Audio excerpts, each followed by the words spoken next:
And the word of Jehovah continued to occur, saying, This is what Jehovah of armies has said. I will be jealous for Zion with great jealousy, and with great rage I will be jealous for her. This is what Jehovah has said. I will return to Zion and reside in the midst of Jerusalem. And Jerusalem will certainly be called the city of trueness, and the mountain of Jehovah of armies, the holy mountain. This is what Jehovah of armies has said. There will yet sit old men and old women in the public squares of Jerusalem, each one also with his staff in his hand because of the abundance of his days. And the public squares of the city themselves will be filled with boys and girls playing in her public squares. This is what Jehovah of armies has said. Although it should seem too difficult in the eyes of the remaining ones of this people, in those days should it seem too difficult also in my eyes, is the utterance of Jehovah of armies.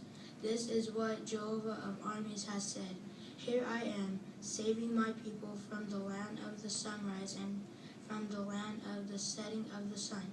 And I shall certainly bring them in, and they must reside in the midst of Jerusalem, and they must become my people, and I myself shall become their God, in trueness and in righteousness. This is what Jehovah of armies has said.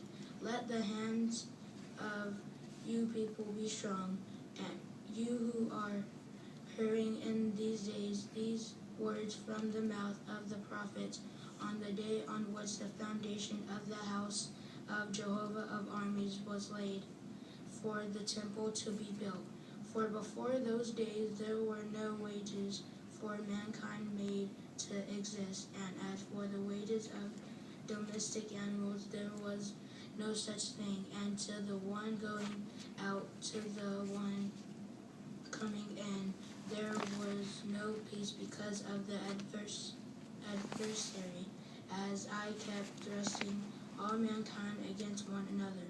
And now I shall not be as in the former days to the remaining ones of this people, is the utterance of Jehovah of armies. For there will be the seed of peace, the vine itself will give its fruitage, and the earth itself will give its yield, and the heavens themselves will give their due.